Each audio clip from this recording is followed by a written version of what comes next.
insyaallah, insyaallah, insyaallah ada jalannya, insyaallah, insyaallah. Allahumma salli ala Sayyidina Muhammadin wa alihi wa sahbihi wasallim. Allahumma salli ala Sayyidina Muhammadin wa alihi wa sahbihi wasallim. Alhamdulillah, alhamdulillahillazi arsala rasulahu bil huda wa dinil haqq liyuzhirahu ala dini kullih walau karihal musyrikun. Asyhadu an la ilaha illallah wa asyhadu anna Sayyidina Muhammadan abduhu wa rasuluh. Allahumma salli wa sallim ala Sayyidina Muhammadin wa ala alihi wa sahbihi wa barik wa sallim. Subhanaka la ilma lana illa ma 'allamtana innaka antal alimul hakim. Qala rabbi israh li sadri wa yassir li amri wahlul 'uqdatam min lisani yafqahu qawli. Rabbi yassir wa la tu'assir ya karim. Wa la hawla wa la quwwata illa billahil aliyyil azim. Amma ba'd. Dan saya mulakan SU Surah Nur Yusrah serta ahli jawatan kuasanya, Ustaz Zamri, tuan-tuan haji, ibu-ibu, bapa-bapa yang dirahmati Allah. Pertama-tama kalinya, marilah kita merafakkan setinggi-tinggi kesyukuran kita yang mutlak terhadap Allah Subhanahu Wa Taala, kerana dengan limpah kurnianya, dengan izinnya, kerana telah memilih kita untuk terus berada di dalam ketaatan, dengan meletakkan kita di dalam rumahnya ini, dengan sama-sama kita menunaikan solat fardu subuh berjamaah, dan seterusnya di kelapangan waktu yang ada ni, sama-samalah kita berkongsi sedikit ilmu, tuan-tuan dan puan-puan. Alhamdulillah, kerana Tuhan masih lagi memberi kita nikmat untuk hidup, dan nikmat untuk hidup yang terbesar adalah di antaranya untuk kita memohon keampunan kepada Allah Subhanahu Wa Taala, kerana masih lagi diberi masa untuk kita untuk meminta ampun kepada Allah Subhanahu Wa Taala. Ya. Pengurusi kita tak ada bagi makan angin. Alhamdulillah, orang yang baik, walaupun kita nampak dia pergi bercuti, tapi sebenarnya dia berada di dalam kebaikan. Allah letakkan dia di dalam kebaikan sekeluarga, dengan menempatkannya pergi di pondok-pondok pesantren di sana, berada di dalam majlis khatam Quran bersama Habib Saleh Al-Idrus. Masya-Allah, tuan-tuan, satu nikmat yang Allah berikan kepadanya. Walaupun kita nampak dia pergi bercuti, tapi di hakikatnya dia berada di dalam kebaikan oleh Allah Subhanahu Wa Taala. Baik, tuan-tuan, sebenarnya gembira saya berada di sini, tuan-tuan, bersama insya-Allah ahli-ahli syurga, orang yang istiqamah, sentiasa istiqamah, yang sentiasa berada di dalam rumah Allah ini. Nampaknya adalah satu dua orang yang bertambah. Jadi alhamdulillah, tuan-tuan, kita masih lagi menumpang pada bapa-bapa kita ni, orang-orang tua kita ni yang istiqamah berjalan ke rumah Allah ini. Dalam salah satu asbabnya, Nabi berkata, azab Allah tidak turun selagi ada orang tua yang berjalan ke rumah Allah. Baiklah, tuan-tuan, sebenarnya nak buat, orang kata, tazkirah subuh ni untuk beri sedikit pencerahan tentang apa yang telah ditimbulkan ataupun ditanya di dalam WhatsApp surah Nur Yusrah ni, terutamanya tentang doa dan zikir selepas solat, dan satu lagi yang ditimbulkan oleh itu ditimbulkan oleh saudara Luqman, yang kedua ditimbulkan oleh saudara Puan Fida, dia suami isteri. Masya Allah, tabarakallah, suami isteri yang saya berkongsi ilmu, mencari ilmu, mencari kebenaran, yang timbulkan oleh Puan Fida mengenai link yang dibaca, yang dia dengar. Cuma dapat di situ dia kurang, mungkin silap dengar di situ. Jadi untuk menerangkan melalui WhatsApp tu susah, tuan-tuan. Nak tulis tu mungkin silap faham. Kita ni manusia ni, bila bercakap lain, bila tulis orang baca kadang-kadang bunyi dia lain, intonasi dia lain, bercara intonasi baca dia lain, makna lain lah bunyi dia. Jadi tapi di asal sebab itu, maka saya nak berikan pencerahan, walaupun patut SU kata okey, dia kata, tapi tak tahu, dia tak bagi tajuk itu, tuan. Dia tanya okey, saya cakap okey lah, sebab apa nak saya tenang tentang isu tu je. Tiba-tiba keluar isu Syiah Wahabi.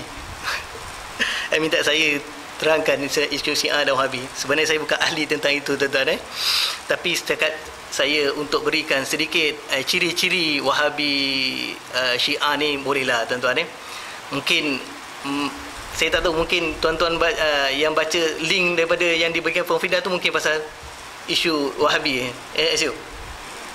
Oh, dia timbul kat situ. Sebab apa saya tak dengar yang lain. Yang saya dengar yang dia linkkan, yang dia bagi link tu tentang doa iftitah saja. Yang lain tu saya tak dengar lah. Jadi ala kulli hal mungkin ada sedikit kena mengena tentang perkara yang isu-isu yang ditimbulkan ni tuan-tuan. Ala kulli hal, insya-Allah tuan-tuan, sedaya mampu yang saya dapat kongsikan bersama kita bersama-sama. Dan tuan-tuan dan perempuan ni kadang-kadang lebih alim sememangnya tuan-tuan ni lebih alim daripada saya. Jadi kita berkongsi ilmu, berdiskusi. Lebih baik kita berdiskusi. Seandainya salah, sama-sama tegur tuan-tuan. Sama-sama beri penerangan, bukan saya saja seorang bercakap. Ustaz Zamri minta mungkin minta, kalau ada salah minta tolong tegur sama-sama supaya perkara ni tidak terus jadi isu yang besar dan kita silap faham tentang isu-isu ini. Sebab apa di ke belakang ni banyak pemahaman-pemahaman yang ditimbulkan yang orang kata mungkin bukan bercanggah lah mungkin yang kita tidak pernah buat dan kita tidak pernah dengar jadi ustaz-ustaz kita ni membawa perkara-perkara tersebut, jadi kita tak pernah dengar, jadi kita pun jadi pelik lah kalau tak pernah dengar tu pelik lah. Jadi bila kita tak pernah dengar sesuatu perkara tu, kita sebut cepat je kita sebut dia golongan Wahabi Salafi. Ala kulli saya tentangkan sedikit tentang istilah Ahli Sunnah wal Jamaah ni. Sebab apa kita Ahli Sunnah wal Jamaah ataupun ASWJ orang kata, Ahli Sunnah wal Jamaah ni itu yang perlu kita faham dulu tuan-tuan. Kadang-kadang kita kata Ahli Sunnah wal Jamaah, kita pun tak faham. Sama yang bercakap ni tuan-tuan Tapi kalau definisi Ahli Sunnah wal Jamaah ni tuan-tuan, maksud dia ialah penganut sunnah-sunnah Nabi lah. Penganut sunnah-sunnah Nabi. Syiah pun kata dia pun Ahli Sunnah wal Jamaah. Wahabi pun kata dia Ahli Sunnah wal Jamaah. Golongan lain pun kata dia pun Ahli Sunnah wal Jamaah. Jadi siapa yang Ahli Sunnah wal Jamaah ni? Jadi kita mengikut fahaman Ahli Sunnah wal Jamaah kita ni, sunnah ialah pengikut sunnah Nabi lah tuan-tuan Jamaah ni ialah penganut itikad, sebagaimana itikad yang dianuti oleh jamaah, yakni para sahabat Nabi SAW. Para sahabat ini, apa yang para sahabat ini anuti, itulah kita ikut tuan-tuan.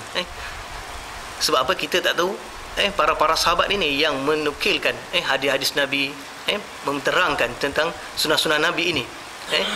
Yang etikat Ahlussunnah wal Jamaah ini termaktub di dalam Al-Quran dan hadis Nabi sallallahu alaihi wasallam. Cuma dia tidak teratur dengan rapilah. Cuma pada selepas kurun ketiga, pada kurun ketiga Hijrah, lahirlah Imam Abu Hasan Asy'ari. Beliau inilah yang menyusun sifat-sifat 20 ni tuan-tuan. Kerana beliau bertanggungjawab mengumpul dan merumuskan dengan rapi akidah Ahlussunnah wal Jamaah. Begitulah selalu bila kita kata apakah Ahlussunnah wal Jamaah ini? Ahlussunnah wal Jamaah ini ialah Ahlussunnah Asy'ariyah dan Maturidiyah. Ada dua imam di situ tuan-tuan yang berfahaman ini, yang merupakan mazhab yang jelas dalam sebab bab ilmu tauhid. Walaupun begitu, terdapat setengah golongan yang ingkar berpunca di kalangan mereka tentang hakikat mazhab Asy'ariyah ini, terutama dalam memahami sifat-sifat khabariyah. Mereka bertentangan, tidak setuju dengan sifat-sifat 20. Mereka kata apa? Ni dulu zaman Nabi tak ada sifat-sifat 20. Ada sampai mengatakan seandainya Abu Bakar, Umar itu hidup lagi zaman kita ni, bangun dibangkitkan balik, dia pun tak tahu apa sifat 20. Dia kata nanti Nabi tak mengajar pun sifat 20 ni.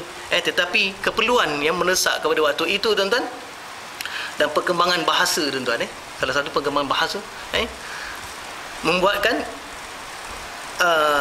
Imam Abu Hasan ni lebih untuk supaya kita lebih memahami sifat 20 itu. Dan inilah yang Wahabi kata takkan Tuhan itu bersifat 20 saja. Tidaklah tuan-tuan, itu pokok asal dia, tunjang dia sifat 20 itu. Seperti mana yang selalu isu kita hantar tu tuan-tuan. Kita baca dia. Itulah sifat 20 dan bersifat lawanan dengan sifat 20 tersebut. Golongan Wahabi ni tuan-tuan, Wahabi ni Salafi ni satu maksud lah tuan-tuan golongan Wahabi ni dan Salafi ni sebenarnya satu maksud. Golongan mula-mula dipanggil Wahabi dinisbahkan kepada dia punya orang yang membuat fahaman tersebut diberikan nama golongan Wahabi. Tapi bila golongan Wahabi ini diberi negatif, pandangan negatif, maka mereka menukar pandangan tersebut, menukar nama tersebut kepada Salafi. Konon mereka ini ikut ulama-ulama salaf. Ulama salaf dan ulama khalaf. Dan mereka berkata mereka ini adalah golongan salaf, dia kata.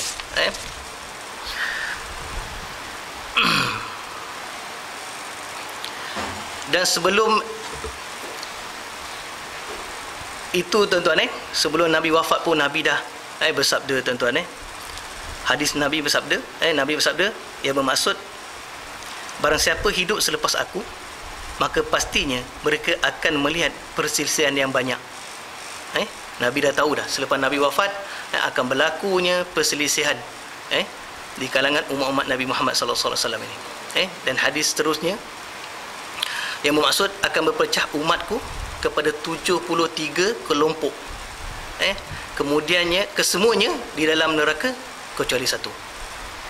73 kelompok semuanya dalam neraka kecuali satu. Maknanya 72 berada dalam neraka. Wa yazubillah min zalik tuan-tuan Para sahabat bertanya, siapakah yang satu itu wahai Rasulullah? Sahabat dia tak tanya 72 tu, dia tanya golongan yang satu tu, siapakah yang masuk ke syurga? Lalu Nabi menjawab, yang satu itu adalah yang berpegang, yang ini berpegang, berakidah sebagai peganganku dan pegangan sahabatku. Peganganku dan pegangan sahabatku. Kalau kita tengok puak-puak Syiah ni tuan-tuan dia tidak mengiktiraf para sahabat. Sehingga kan dia mengatakan selepas wafatnya Nabi sallallahu alaihi wasallam semua majoriti sahabat-sahabat ni murtad, kafir. Termasuk sahabat-sahabat besar Abu Bakar, Umar, Uthman, Ali. Ada 140,000 sahabat, majoritinya semuanya kafir, murtad. Kecuali 3 je. Saya ada 3 saja sahabat Ali yang diiktiraf, yang tidak murtad, iaitu Abu Zar Al-Ghafari, Salman Al-Farisi dan Al-Miqdad. Itu 3 orang saja yang dikata yang diiktiraf. Yang lain semua sahabat murtad. Wa yazubillah tuan-tuan Sebab itulah kalau kita nak kenang puak-puak Syiah ni tuan-tuan, senang je. Dalam kuliah-kuliah mereka atau ceramah-ceramah mereka akan mengkafirkan para sahabat, memburuk-burukkan para sahabat, memburuk-burukkan Sayyidatina Aisyah radhiyallahu anhu. Dia akan memburuk-burukkan, sehingga di dalam kalau kita tengok, saya rasa tuan-tuan pun ada tengok di dalam YouTube bagaimana ulama-ulama dia sampaikan bila berdoa tu sebagai berdoa untuk keburukan Sayyidatina Aisyah radhiyallahu anha. Jadi kita nak kenal Syiah tu senang lah tuan-tuan saya rasa pun tuan-tuan pun dah faham dah tentang Syiah ni dah tahu dah ciri-ciri Syiah ni dan mufti Jabatan Mufti telah mengeluarkan ciri-ciri orang-orang Syiah ni. Jadi Syiah ni cuma kita susah je nak kenal dia. Sebab apa? Rukun dia salah satu dia bertakiyah. Dia takiyah ni salah satu rukun dia. Takiyah ni satu-satu rukun ni, yang ini apa? Menyembunyikan. Dia yang mengatakan dia tu Syiah. Jadi di kalangan kita, bila datang dengan kita, dia seperti ahli sunnah wal jamaah. Dia kata dia ahli sunnah wal jamaah. Dia sembunyikan, bertakiyah. Sedangkan kita tidak boleh menyembunyikan kita punya pegangan kita. Dia bila dekat kita, dia boleh menyembunyikan dia. Dipanggil takiyah. Dan itu salah satu rukun yang penting tu tuan-tuan. Untuk salah satu, untuk dia berkembang, dia dibenarkan bertakiyah, menyembunyikan dia punya Syiah dia. Kebanyakan kalau kita tengok orang-orang ikut Syiah ni tuan-tuan, dia tak lain, salah satu sebab dia senang aja. Dia nak, kalau lelaki ni nak kahwin ni tuan, senang aja. Kahwin tak bayar saksi, tak bayar wali. Dia 2 orang aja. itu pun ada waktu dia. 3 hari, 4 hari, itu yang orang nak. Kalau kita tengok, itulah salah satu yang mereka nak lah. Salah satu tarikan pada Syiah ni. Dan kita tengok di negara-negara seperti di Iran, di Syria, tengok bagaimana mereka. Kalau mereka kata mereka itu Ahlussunnah wal Jamaah, adakah Nabi mengajar begitu, tuan-tuan? Senang-senang halal darah orang-orang Islam ini. Dia mengatakan Ahlussunnah wal Jamaah ni halal. Suka-suka je dia bunuh, tuan-tuan. Dan suka-suka dia rogol orang-orang yang berfahaman Ahlussunnah wal Jamaah, wanita-wanita Ahlussunnah wal Jamaah. Adakah itu yang diajar oleh Nabi kita sallallahu alaihi wasallam? Terus menyimpang. Tu yang ulama mengatakan bahawa Syiah ini telah pun sesat. Dia bukan lagi fahaman ataupun mazhab di dalam Islam, tuan-tuan. Totally dia, kalau kita tengok pun dah sesat jauh dah, tuan-tuan. Jadi tak ada masalah tuan-tuan nak faham tentang Syiah ni. Cuma Wahabi ni lah, Wahabi ni Wahabi ni dan Salafi ni satu sama je, tuan-tuan. Kalau kita tengok, tuan-tuan, apa yang menjadi punca kepada fahaman-fahaman ni ialah perpecahan selepas Nabi SAW wafat. Sehingga kan timbulnya Syiah ni fahaman Syiah, Khawarij, Mu'tazilah, Qadariyah, Jabariyah, Mujassimah, banyak lagi firqah-firqah ini, tuan-tuan. Kalau kita lihat, tuan-tuan, ulama kata membuat kajian yang 73, Nabi kata 73 itu 72 yang tersesat tu, kaum Syiah saja terbagi kepada 22 aliran, tuan-tuan. Syiah aja ada 22 aliran. Mana satu yang betul? Tapi Syiah pada zaman Nabi dan zaman selepas Nabi adalah orang yang mengikut sunnah Rasulullah, yang benar, Syiah yang benar. Syiah ni kalau ikut segi-segi maksud dia, maksud Syiah pula tadi Khawarij. Syiah ni maksud dia membantu satu golongan yang membantu sesuatu. Dipanggil Syiah, bantuan, membantulah Syiah ni. Dan Syiah pada zaman tu adalah berpegang kepada Nabi, ajaran Nabi Muhammad sallallahu alaihi wasallam. Cuma bila timbul seorang Yahudi yang memasuki Islam, dia tipu nak masuk Islam, iaitu Abdullah bin Sabah. Dia inilah yang menimbulkan kekeliruan di dalam masyarakat ketika itu, yang mengapi-ngapikan sehingga terbunuhnya Saidina Uthman ibn Affan.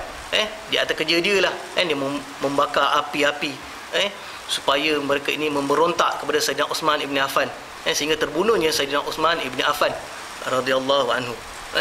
Dan Abdullah bin Sabah inilah kemudian berkembanglah, dia lagi mengapi-apikan sehingga Syiah itu mula dicampuri oleh fahaman-fahaman ataupun agama-agama daripada Yahudi, Majusi, masuk dalam fahaman Syiah tu, dan akhirnya mereka terpesong daripada Ahlussunnah wal Jamaah. Syiah je 22, tuan-tuan. Yang pertama, yang satu tu ialah Ahlussunnah wal Jamaah, tuan-tuan. Kemudian Khawarij, Khawarij ini 20, tuan-tuan. Dia terbagi kepada 20. Khawarij ni dia ni berlebih-lebihan lah dalam membenci Sayyidina Ali. Kalau Syiah ni dia terlampau mengagungkan Ali, sehingga kan di dalam syahadah dia menambahkan tiada Tuhan yang disembah melainkan Allah, Nabi Muhammad itu pesuruh Allah, dan Ali itu khalifah Allah. Sampai begitu sekali, tuan-tuan. Sehingga dan dia mengatakan Al-Quran yang ada ini adalah Al-Quran yang tidak benar. Yang ada kat dia adalah yang benar. Dan kata banyak surah-surah ataupun ayat yang mengatakan Saidina Ali dilantik oleh Allah telah dimansuhkan para sahabat. Wa iyazubillah. Sedangkan Allah berfirman apa? Sesungguhnya kamilah yang menurunkan Al-Quran dan kamilah yang menjaganya. Allah sendiri turunkan, Allah sendiri jaga, tuan-tuan. Tak akan mampu kita untuk mengubah Al-Quran. Tapi si pembuat Syiah ni, dia mengatakan Al-Quran yang kita ada ni tidak betul. Dan dia menolak hadis-hadis sahih, tuan-tuan. Dia menolak hadis-hadis sahih Bukhari, sahih Muslim. Sedangkan kalau kita Ahlussunnah wal Jamaah, Quran adalah menjadi pegang kita, menjadi sumber rujukan kita adalah Quran. Yang kedua adalah hadis-hadis sahih, kitab sahih Bukhari, sahih Muslim. Tapi mereka ini menolak totally hadis-hadis sahih. Yang dia terima daripada perkataan imam-imam dia terima. Dan tapi kalau hadis itu yang menyokong dia berkenaan dengan dia, maka dia akan menghebarkan hadis tersebut dan menerima hadis tersebut. Sehingga kan tentang hadis yang mengatakan Saidina Ali, aku adalah gedung ilmu, dan Ali itu adalah gerbang. Ulama mengatakan hadis itu adalah hadis maudhu', tuan-tuan. Dicipta oleh puak-puak Syiah ni. Dan Syiah. Dan kaum Khawarij ni pula, tuan-tuan, dia terbahagi kepecah kepada 20 aliran. Dan puak Khawarij ni pula, tuan-tuan, dia membenci pula Saidina Ali. Dan sampai mengkafirkan Saidina Ali pula. Allahu akbar, tuan-tuan. Dan seterusnya puak Mu'tazilah. Mu'tazilah ni pada awal kurun lagi dah ada, tuan-tuan. Mu'tazilah ni dia terpecah pula pada 20 aliran. Mu'tazilah ni pula, tuan-tuan, dia berkeyakinan Tuhan tidak mempunyai sifat. Sifat-sifat Rahman, sifat-sifat Rahim tu tak ada, tuan-tuan. Apa yang manusia buat, perbuatan manusia dari hamba, bukan dari Tuhan. Apa kita buat semua kita kehendak sendiri, bukan kehendak Tuhan. Sedangkan kita Ahlussunnah wal Jamaah, baik buruk semuanya daripada Allah Subhanahu Wa Taala. Dan dia kata apa kan? Dia kata apa? Tuhan tidak dapat dilihat di syurga dan lain-lain. Maknanya di syurga nanti Tuhan tidak dapat dilihat, tuan-tuan. Sedangkan Nabi kata apa? Ada hadis mengatakan satu ketika di bulan purnama, tuan-tuan, malam 13-14 tu bulan terang kan. Bila Nabi melihat, dia kata nanti di akhirat, di syurga nanti kau akan melihat Allah sebagaimana kau melihat bulan ni, dia kata. Tapi Mu'tazilah mengatakan tidak boleh melihat Allah di syurga nanti. Dan kalau kita pergi kuliah Bali yang lalu, dia ada menerangkan ni, tuan-tuan. Jadi kita tidak jadi masing-masing tidak tapi Mu'tazilah ni kita tidak tolak semua fahaman dia, tuan-tuan. Kita tidak menolak semua apa yang dikatakan. Mungkin dia betul, mungkin kita salah. Mungkin kita betul, dia salah. Tapi kita tidak mengatakan ia kafir seperti mana Syiah, tuan-tuan. Dan kemudian kaum Murji'ah terpecah pada 5 aliran. Kaum ni berfahaman siapa yang buat maksiat tak ada masalah. Sebab apa? Dia dah beriman kepada Allah Ta'ala. Aku dah beriman pada Allah, boleh buat maksiat. Maksiat tu tak ada kena-mengena, tuan-tuan. Dan kaum Najariyah pula terbagi pada 3 aliran. Yang ni pula mereka berkeyakinan bahawa perbuatan manusia adalah makhluk, yakni dijadikan Tuhan, dan Tuhan tidak bersifat. Ini bahawa perbuatan adalah makhluk, yakni dijadikan Tuhan. Maknanya perbuatan baik buruk semua Allah berikan, tapi dia tidak menerima sifat-sifat sifat-sifat Allah ini. Kaum Jabariyah, kemudian kaum Jabariyah dia satu je, tuan-tuan. Kaum Jabariyah ni dia pula berakidah bahawa manusia adalah majbur, terpaksa. Apa yang kita buat semua terpaksa. Allah dah tentukan, kita terpaksa ikut, dan tak ada usaha yang kita buat, tak ada faedah dia, tuan-tuan. Tak ada faedah untuk kita buat baik ni. Kalau Tuhan memanglah Tuhan dah tetapkan kita neraka. Kalau dah tetapkan kita neraka, kita masuk neraka, tuan-tuan. Tapi kita Ahlussunnah wal Jamaah disuruh untuk kita berusaha, tuan-tuan. Tapi Jabariyah ini tidak, usaha itu tidak mendatangkan faedah langsung. Dan yang terakhir adalah kaum Musyabbihah. Kaum menyertai, dan kaum Musyabbihah inilah dipanggil kaum Wahabi. Dia kaum yang menyerupa dan menjisimkan atau menjasadkan Allah Subhanahu Wa Taala dengan makhluk, seperti bertangan, berkaki, duduk dengan kursi, duduk di atas kursi, dan lain-lain ni. Kita faham, tuan-tuan, bagaimana orang-orang Wahabi ni ataupun Salafiyah ni, dia bila mentakwilkan ayat-ayat Al-Quran, seperti mana tangan Allah di atas tangan ni, jemaah, dia mentafsirkan memang tangan itu sendiri, tuan-tuan. Bagaimana manusia bertangan, begitulah tangan dia, tuan.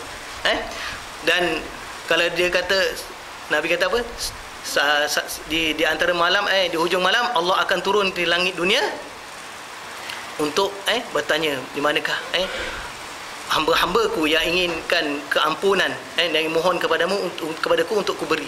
Dia faham Allah tu turun daripada langit, lagi pada ni aras ke langit dunia, seperti mana ada tangga tu daripada atas ke bawah. Maknanya berjisim. Allah ni berjisim. Sedangkan kita faham di situ adalah yang turun adalah keampunan Allah, maghfirah Allah. Itulah fahaman-fahaman yang difaham oleh Wahabi ini tuan-tuan. Dia mentafsir itu zahir daripada ayat-ayat Quran tersebut.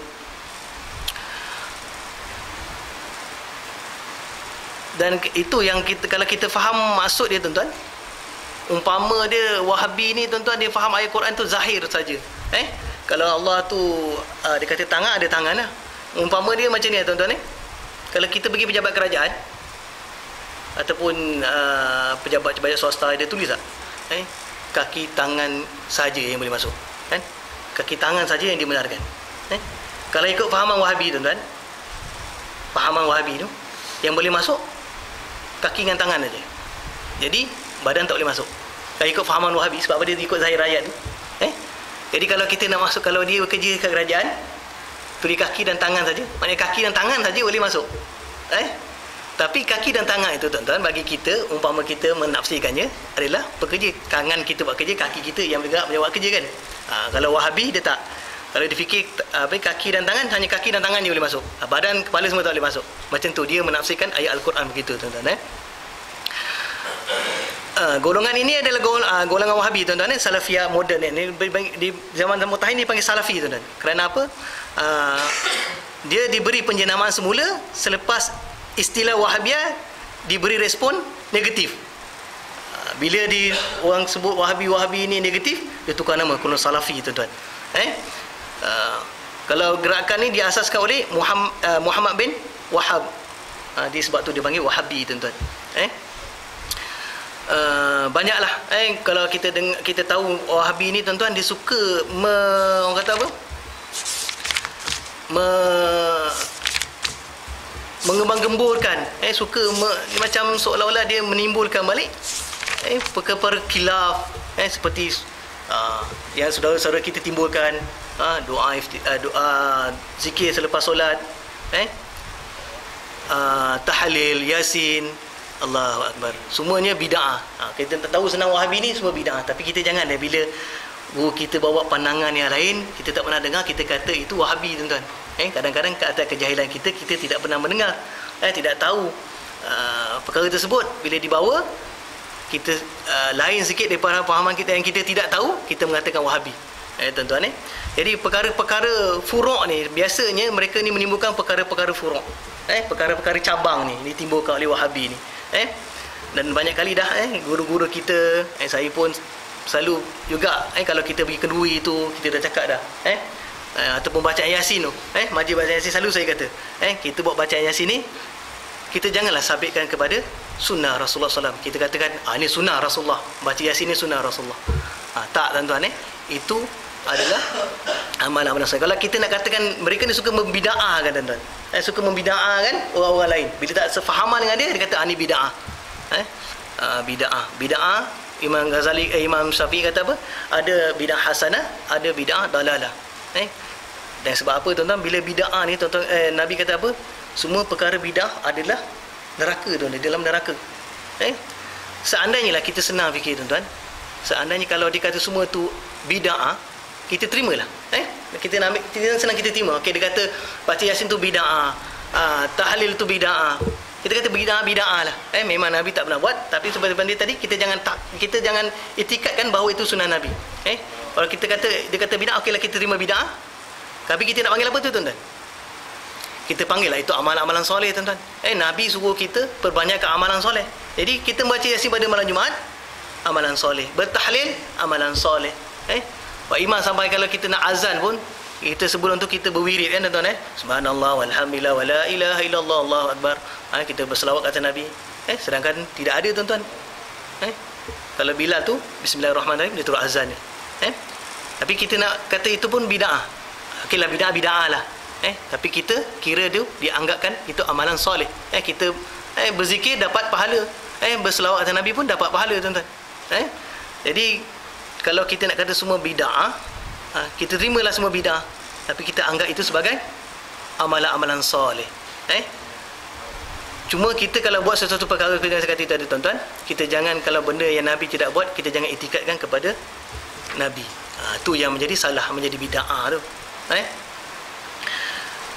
Saya nak bawa sikit tuan-tuan tentang, nak cakap ni banyak, tapi dah jaga-jaga ni dah lupa tuan-tuan. Cuma saya nak masukkan sikit tentang apa yang ditimbulkan oleh sahabat-sahabat kita tentang berzikir tuan-tuan selepas solat.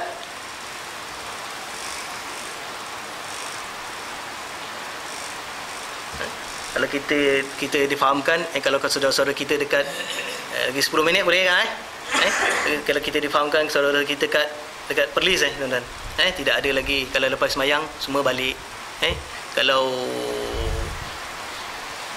kebumikan jenazah tak ada talqin lagi, kalau tak silap saya, orang kata kat sana dah tak ada lagi, semayang pun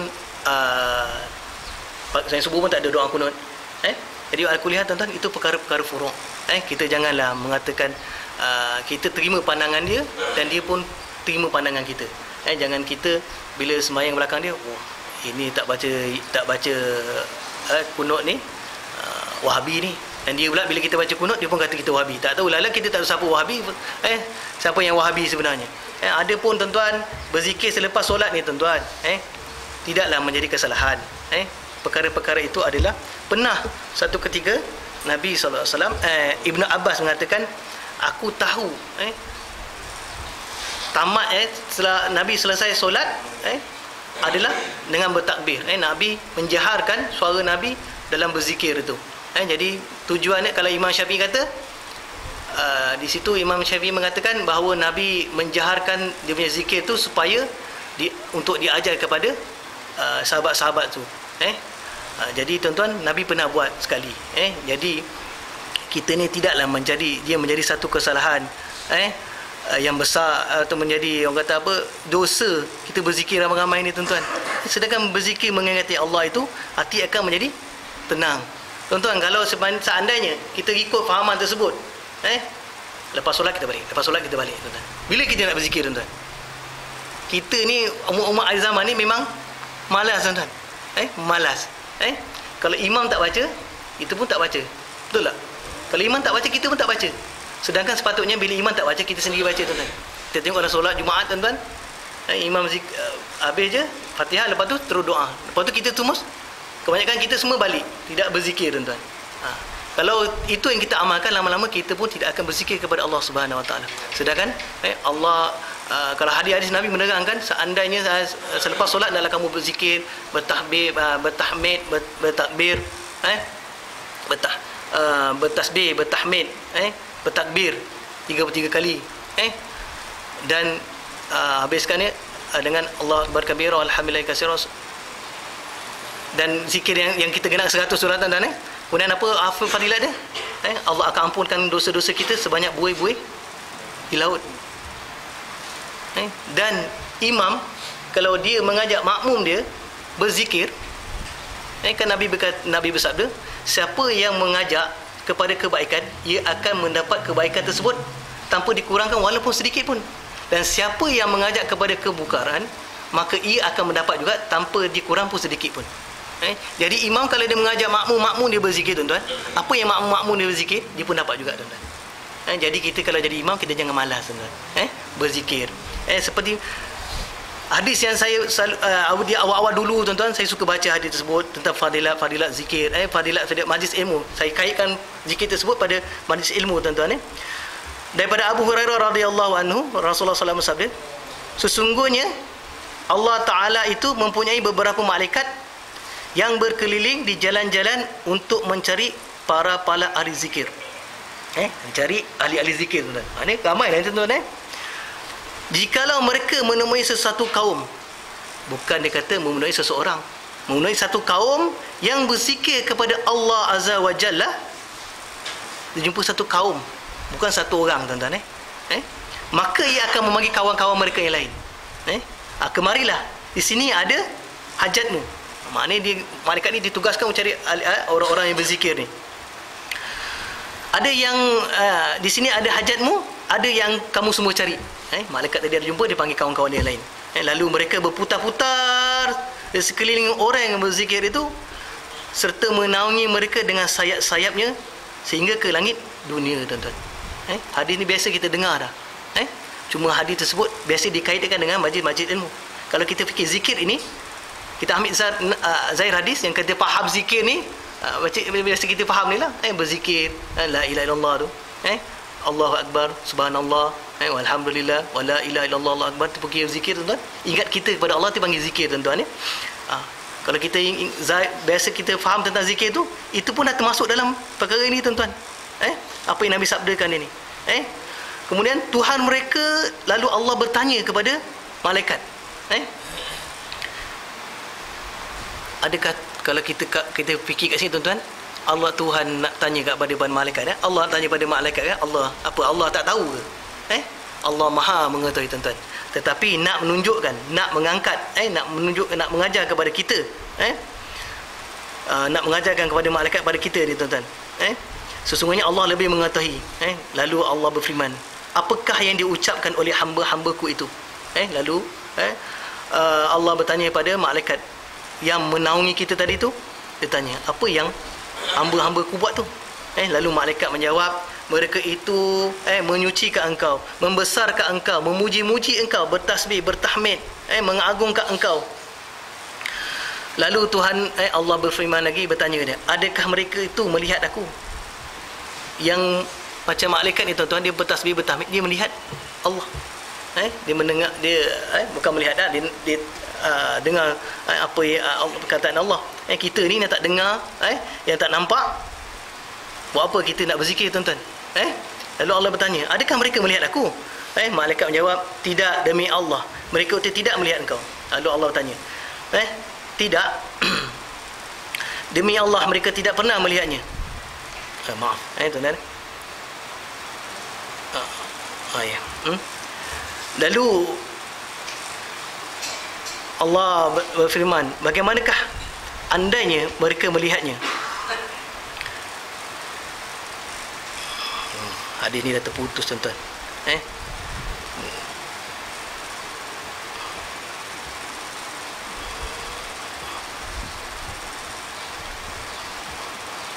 Ni tuan-tuan.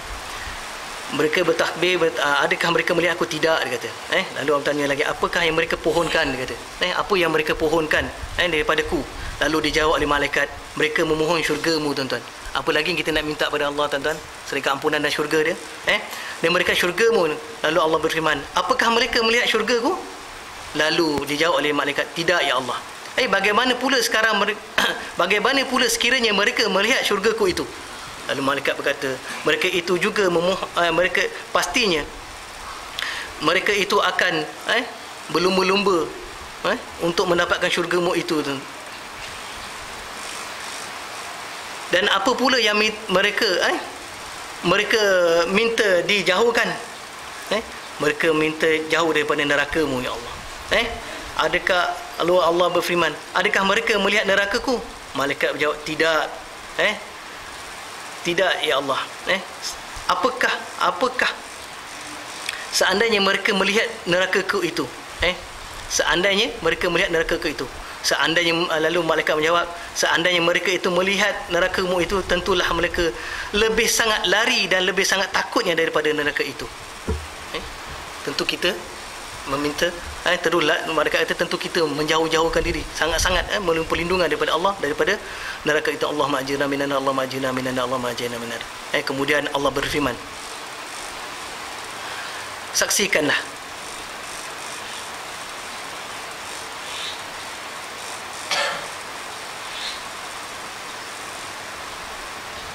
Allahu akbar. Lalu Allah berfirman kepada malaikat,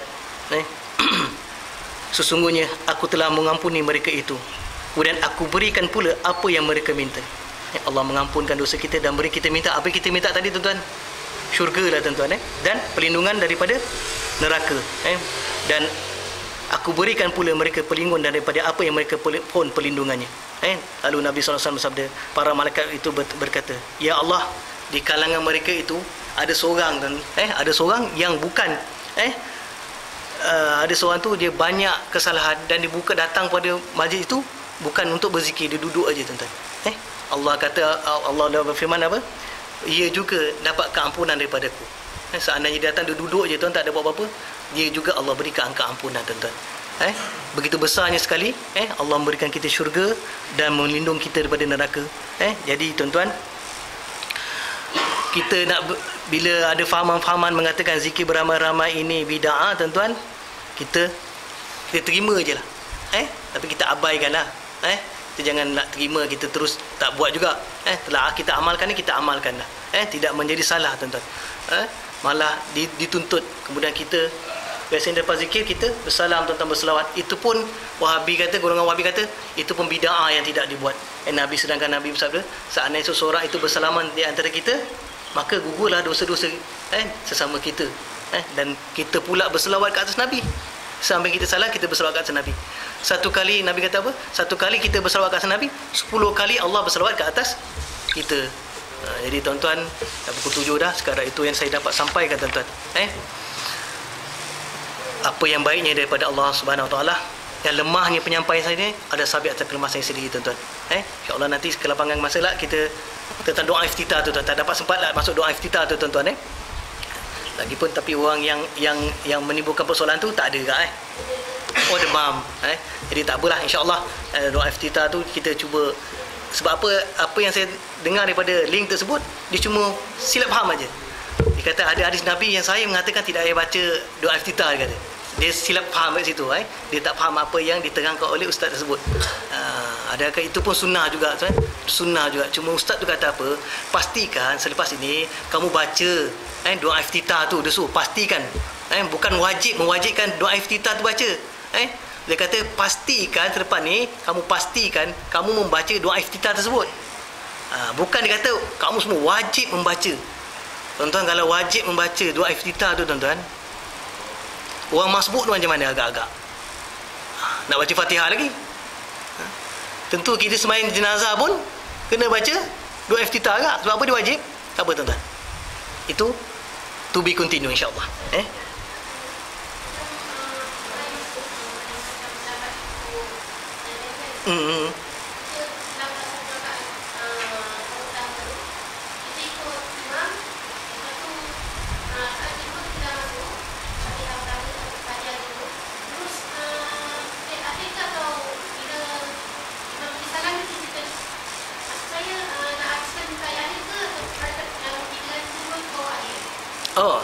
Okey. Maksud di sini tahiyat bukan doa kunut Tapi rakaat kedua baca doa kunut tak? Ada juga Itu pun jadi timbul, tuan-tuan. Saya dah lambat masuk rakaat kedua, imam dah baca doa kunut. Saya pun ikut doa kunut. Kemudian rakaat kedua nak baca tak doa kunut, dia kata. Katanya, tuan-tuan. Tuan-tuan, ini yang selalu saya tekankan, tuan-tuan. Selalu saya cakap, kita faham rukun solat tu dulu.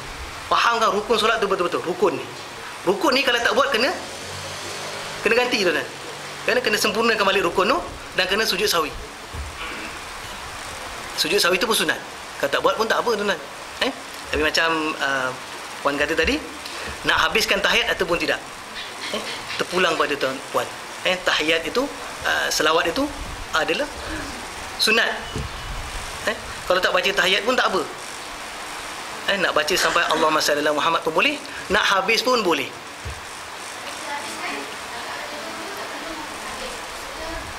Itu saya cakap tadi, kita kena faham rukun solat. Tahiyat itu dia sunat. Sunat. Kalau ikut Imam Syafi'i itu, dalam mazhab Imam Syafi'i, selawat ke atas Nabi itu terbagi dua, tuan-tuan. Ada yang mengatakan sunat, ada yang mengatakan wajib. Selawat ke atas Nabi itu. Tapi kita belajar dia menjadi wajib. Kan? Jadi kita wajiblah baca. Tapi sampai selalu kita baca, kalau kita belajar rakaat tahiyat awal sampai Allahumma salli ala Muhammad, ya kan? Tak sampai Allahumma salli ala Muhammad wa ala ali Muhammad. Tak sampai habiskan, suruh kita sampai Allahumma salli ala Muhammad. Ala kulli hal, tuan-tuan. Puan nak baca kasih habis pun boleh. Rakaat kedua nak kasih baca habis pun boleh. Sampai Allahumma salli ala Muhammad wa ala ali Muhammad pun boleh. Betul, ataupun selawat Ibrahimiyah tu. Ataupun tahiyat kedua kita nak baca selawat Ibrahimiyah tu pun boleh juga. Kita baca sebagaimana tahiyat akhir, baca dalam tahiyat awal, kita baca tahiyat akhir. Boleh. Sebab apa? Kalau puan duduk saja, imam baca panjang, betul. Jadi kita kadang-kadang hati kita dah kelain, dah hilang khusyuk. Jadi kita boleh membaca tahiyat tu sampai habis. Dan rakaat yang kedua pun kita baca sampai habis. Kenapa? Kita setiap di dalam solat itu akan diberi pahala tu. Jadi kita ni selalu jumud, Sahabat diri saya kat Jumud, tuan-tuan, apa yang kita belajar itulah yang kita baca. Subhana rabbil azim wa bihamdi, kita baca itulah subhana rabbil azim wa bihamdi. Rukuk, sujud, subhana rabbil a'la wa bihamdi, itulah kita baca subhana rabbil a'la wa bihamdi. Sebab apa? Itu yang kita diajar. Itu juga saya cakap selalu kita dalam WhatsApp tu apa? Doa iftitah itu yang kita tahu, itulah tu yang kita baca doa iftitah tu. Bila orang lain baca doa iftitah lain, kita dah ini bukan ni, mana ada, kita tak pernah dengar. Sedangkan dalam rukuk tu, di dalam sujud, Nabi suruh banyak bertasbih kepada Allah Subhanahu Wa Taala dan mohon, dan banyakkan berdoa. Kalau tuan-tuan nak sujud, masa rukuk tu tak nak baca subhana rabbiyal azim wa bihamdi pun tak apa, senyap je. Jadi buat bodoh je, rukuk bodoh je, diam. Lepas tu Imam sami Allahu hamidah, pun kita jawab rabbana walakal hamdu. Segala puji bagi Allah. Yang mendengar, segala puji bagi Allah, yang Maha mendengar. Tapi kita duduk rukuk, kita sujud tadi, rukuk tadi kita bertasbihlah kepada Allah. Tidak kita duduk sama. Tapi bila sami Allahu liman hamidah, rabbana walakal, sami Allahu liman hamidah tu segala puji bagi engkau. Rabbana walakal hamdu, segala puji bagi engkau. Sedangkan dalam rukuk tadi kita tidak pun menyebut tasbih. Tiba-tiba lah kita kata segala puji itu milik engkau semua. Ilaha illallah. Kita dah tidak baca tasbih tadi. Tiba-tiba bila imam naik aja kita kata segala puji bagi engkau. Sudah bila masa pula engkau dalam rukuk tu kau bertasbih, boleh. Tapi kita macam munafik lah tuan-tuan. Tak baca. Waktu sujud pun tak ada baca apa-apa pun boleh. Sebab apa? Dia bukan rukun. Ataupun tuan perempuan nak baca tasbih dalam rukuk dan sujud tu pun lain pun boleh. Biasanya Nabi kadang-kadang baca subuhum kudusum rabbuna wa rabbul malaikatu waruh. Kebiasaannya Nabi baca di dalam rukuk dan sujud dia. Itu yang dibaca Nabi. Banyak-banyak lagi yang Nabi baca dalam rukuk, dalam sujud. Dan semasa satu hadis Nabi yang kata apa? Bila kamu berrukuk dan sujud, banyakkanlah bertasbih kepada Allah. Kita rukuk pun kita baca subhanallah pun boleh. Yang penting kita bertasbih kepada Allah Subhanahu Wa Taala. Nak diam pun boleh juga. Tahiyat tadi tu nak baca sampai habis boleh. Nak baca Allahumma salli ala Muhammad pun boleh, sampai Allah ala Muhammad pun boleh. Tu pulang. Boleh, tidak membatalkan solat tersebut. Boleh. Nak baca kasih habis boleh. Tapi bagi saya, kalau saya dah tertinggal, saya akan baca sampai habis lah. Walaupun itu tahiyat awal. Bagi kita sebab apa? Imam tahiyat akhir kita akan duduk, kita akan fikiran kita bila dah habis, kita tunggu je imam tu. Imam bila nak habis. Kadang imam baca panjang tuan-tuan. Sampai habis tu pun dia ada baca lagi dia punya doa di hujung lagi. Innaka Hamidun Majid, depan tu ada doa lagi dia baca panjang. Jadi kita duduk ni dah lama dah, bila imam nak ni. Kita baca juga sampai habis. Ataupun kita berdoa tuan-tuan. Dah habis tahiyat tu, doa imam diam, kita baca doa apa kita hafal, kita baca doa. Rabbi firli wali wadaya warhamhuma kama rabbayana saghira. Apa doa kita baca tuan-tuan. Jangan kita diam. Bila kita diam tu yang kita lara tuan-tuan. Begitu juga kalau imam sikit kita kalau imam Nawawi tuan-tuan, dia kata kalau kita sembahyang biasa ni, imam baca panjang. Imam baca panjang. Kalau baca panjang kita memang tak faham, bukan bahasa Arab. Imam Nawawi kata apa? Kita boleh duduk belakang, kita baca surah yang kita faham, surah yang kita tahu. Sebab apa? Nak jaga hati kita ni jangan lalai. Tapi kita jangan baca kuat lah. Kalau imam baca panjang, kadang-kadang ustaz nak baca panjang kan, kita nak jaga hati kita ni tak faham, kita bacalah yang kita surah faham. Qullahu ahad, baca banyak Qullahu ahad, Allahu samad, lam yalid wa lam yulad wa lam yakul. Kita faham tanggal Qullahu ahad, tak faham kan? Kita cuba tadabbur Qullahu ahad tu, kita baca. Boleh. Nak jaga hati kita supaya tidak lalai. Sampai begitu sekali. Boleh tuan-tuan. Itu sebab kita kata kadang-kadang kita ni tak pernah dengar, jadi kita kata benda tu bid'ah. Jadi ada soalan lagi? Boleh ke? Kalau rakaat kedua tadi, rakaat pertama saya rakaat kedua dah baca doa kunut. Rakaat kedua tak nak baca doa kunut pun boleh, nak baca pun boleh. Kalau saya tak baca doa kunut tadi, semua pun tak payah baca lah. Tapi boleh. Kalau imam tak buat baca doa kunut, tuan-tuan boleh baca doa kunut dengan syarat tidak tertinggal 2 rukun besar. Boleh baca. Kalau imam tak baca, kita pun boleh baca juga doa kunut tu. Tak payahlah baca panjang. Allah madini fi man hadait wa afini fi man afait. Dah lah. Yang penting orang kata apa, nak ambil sunnah dia kan, boleh. Tapi jangan tertinggal rukun. Jangan baca panjang-panjang sampai imam dah tahiyat akhir, Nabi salam, kita baca doa kunut lagi. Batal lah. Ini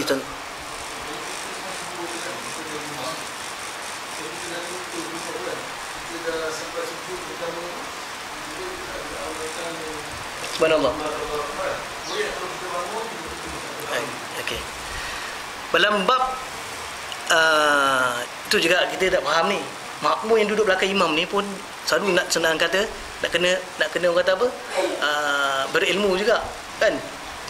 Tu yang bila bab sunat ini, tu kena faham tadi saya cakap, kena faham rukun solat tu. 13 tu.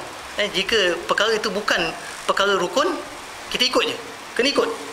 Tapi kalau perkara itu rukun, kita kena ingatkan imam. Tapi kalau imam dah sujud, kita kata jangan kata subhanallah. Dan imam pula kalau dengar subhanallah, jangan bangun. Perkara sunat kita tak boleh bangun balik.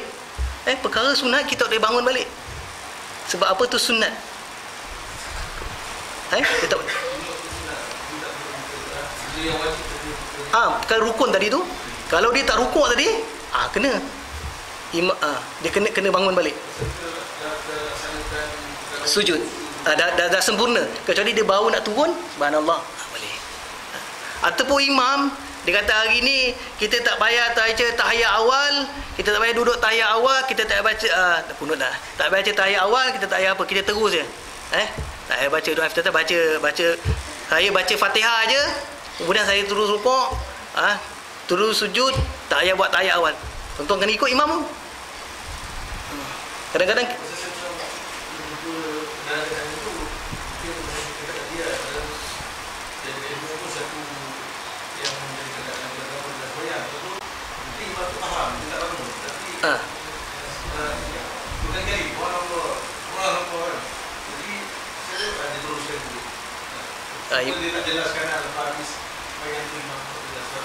tu yang masalah tu dia tak jelas kan. Itu masalah dia tak jelas tu kan. Perkara-perkara tu saya kata, perkara-perkara sunat ni kita tak perlu nak. Sebab apa benda ni kadang-kadang pun tuan-tuan, kita semayang kat tempat orang yang berilmu tu pun sama juga. Bila imam tak ajar tahiyat awal, dia jawab subhanallah, subhanallah. Dia pula buat tahiyat awal. Sedangkan imam tu menjadi ikutan. Kalau imam tak buat tahiyat awal, kita ikut aja, bangun.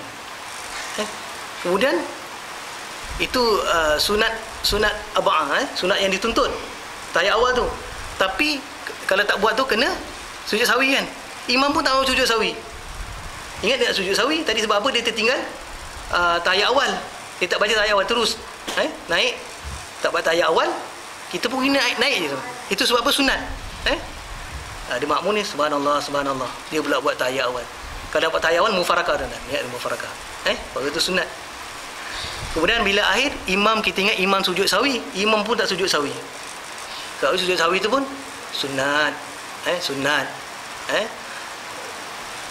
Kalau imam tak sujud sawi, kita boleh sujud sawi tak?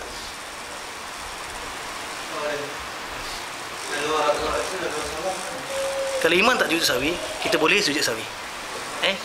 Kalau imam dah sujud sawi, kita boleh buat sujud sawi. Seperti mana doa kunut tadi. Ada perkara yang imam tak buat, kita boleh buat.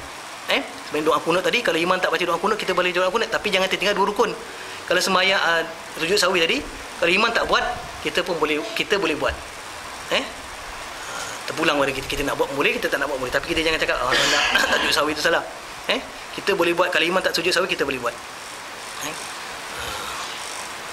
Allahu a'lam tuan-tuan.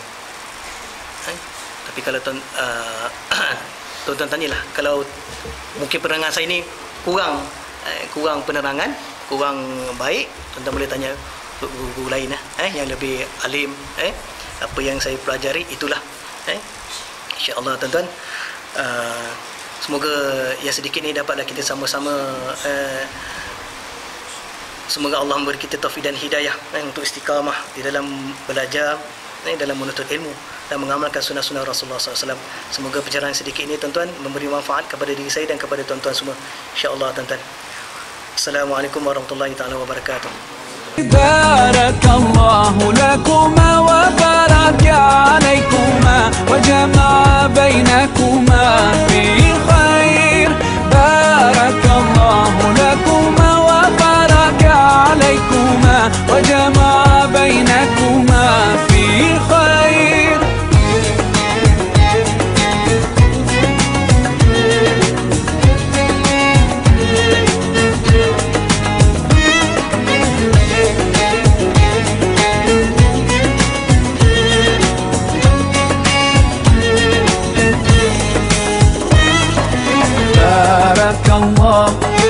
Barakallah, barakallah, barakallah.